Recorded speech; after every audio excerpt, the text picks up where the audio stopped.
La gran empresa de la expedición botánica en cabeza del sabio José Celestino Mutis ha sido objeto de múltiples interpretaciones, tanto de orden científico como histórico y social, aportando información científica a la luz de la ciencia actual. En esta presentación se abordarán los aspectos que convierten a dicha expedición en uno de los hitos más sobresalientes de la ciencia latinoamericana, reconociendo desde la historia de las ciencias su papel para la comprensión de los conceptos científicos modernos, desde sus resquicios y alcances en comparación con otras expediciones. De igual manera, se reconocerá como dicha empresa no llegó a su fin con la muerte del sabio, sino que se perpetúa hasta nuestros días. Bienvenidos.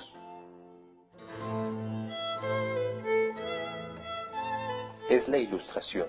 Es el periodo donde huracanes de razón golpearon a Europa y los vientos de cambios españoles, franceses e ingleses soplan sobre América, dando la bienvenida a la comprobación, al progreso y a las ideas científicas que demandan ver por encima de creer, por encima de la fe.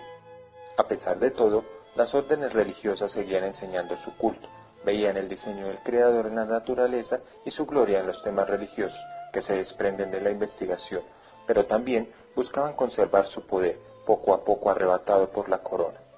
Principalmente, las órdenes de los dominicos y de los jesuitas eran ávidas de los avances de las ciencias, en constante disputa con el poder real que quería poseer el control absoluto de la formación académica. Si bien, hoy en día la educación de los pueblos se jacta de aspirar a ser gratuita y para todos, la verdad es que este origen remoto se da en dicha disputa, que tuvo como propósito formar funcionarios leales al reino, orientados por sus derroteros políticos y económicos, controlando a las élites criollas y al poder económico y empresarial. Enseñemos pura filosofía y pura jurisprudencia, es lo que un buen burócrata necesita, y bueno, algo de matemáticas para la distracción. Este es el panorama del Imperio Español, dominado por los Borbones en cabeza del rey Carlos III, que se ocupó de regular las relaciones Iglesia-Estado, culminando con la disolución y expulsión de los jesuitas, la supresión de sus cátedras y el cierre de sus colegios en España y América.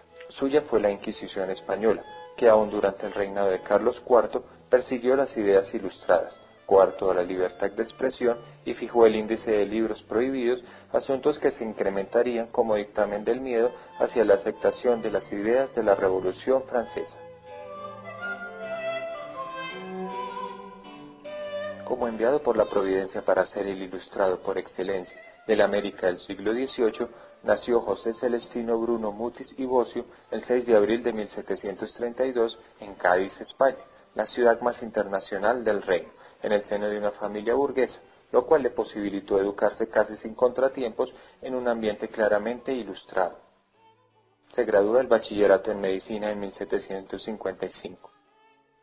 Desde entonces era un consumado estudioso de la botánica y la historia natural. En Madrid, al recibir el título de médico en 1757, trabajó por 3 años a la sombra de Pedro Virgili, su antiguo maestro y ahora cirujano de Fernando IV, perfeccionando sus conocimientos botánicos con Miguel Barnáez, médico de Carlos III y director del Real Jardín Botánico de Madrid. El sabio llegó a Cartagena de Indias el 29 de octubre de 1760 en calidad de médico del nuevo virrey Pedro Mejía de la Cerda. El 24 de diciembre arribaría a Santa Fe de Bogotá. Establecido en la capital, se dedicó al reconocimiento y estudio de la flora andina y sostuvo correspondencia con sabios europeos, especialmente con Carlos Linneo, cerca de 18 años. Deslumbrado por la flora tropical, propuso al rey en 1763 organizar una expedición para estudiarla. Sin embargo, su propuesta no fue aceptada por la corte. Además, la escasez de médicos le convirtió en el médico de la zona, lo cual, junto a los continuos requerimientos del virrey, le proporcionaban un tiempo muy corto para su investigación naturalística como continuador de la obra botánica del sueco Pedro Loefling.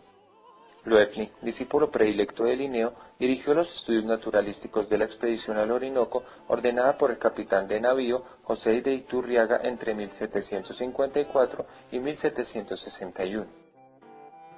Aunque su fin principal era revisar los límites de las vertientes del Orinoco y Portugal con los del Amazonas, también buscó productos como cacao, quina y canela apetecidos por la corona.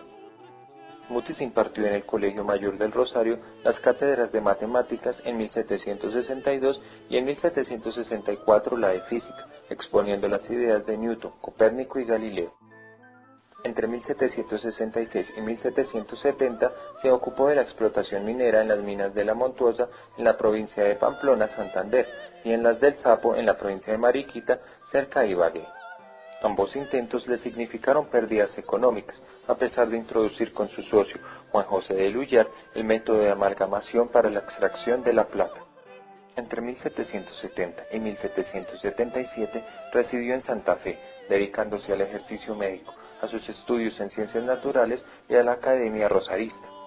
En diciembre de 1772 es ordenado sacerdote, tanto por vocación como por conveniencia. Cuando estaba parcialmente retirado, el arzobispo y virrey Caballero y Góngora le animó y apoyó para que nuevamente propusiese la expedición. Las condiciones políticas en el Imperio Español estaban dadas para que 20 años desde la primera proposición de Mutis naciera oficialmente la Real Expedición Botánica del Nuevo Reino de Granada, el 30 de abril de 1783, auspiciada por el Estado mediante cédula real suscrita el 1 de noviembre del mismo año. Por casi 30 años funcionó como una institución fija, dedicada al estudio y aprovechamiento botánico, zoológico, mineralógico, climático, geográfico, económico, astronómico, entre otros. Cubrió unos 8.000 kilómetros y utilizó como eje longitudinal el río Magdalena y alcanzó a cubrir la gran variedad de climas y regiones del país, desde Mariquita, su principal centro de operación. Inicialmente contó solo con 3 personas, Mutis como director, Eloy Valenzuela como adjunto y el dibujante Antonio García.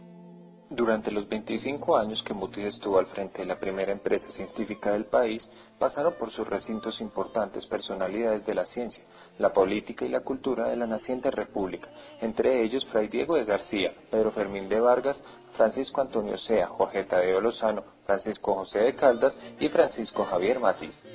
Mutis falleció en Santa Fe el 11 de septiembre de 1808 a los 76 años, víctima de una apoplejía. A su muerte, la nómina de la expedición había crecido ostensiblemente, pues tenía 35 personas entre el director, comisionados, agregados pintores y dibujantes. Su sobrino, Sinforoso Mutis, se hizo cargo, hasta que en 1817, por orden del general Pablo Morillo, se hizo un riguroso inventario de los materiales acumulados, unas 20.000 plantas herborizadas, más de 6.000 ilustraciones, y los diarios y manuscritos de Mutis para ser trasladados a Madrid, evitando que cayeran en manos criollas.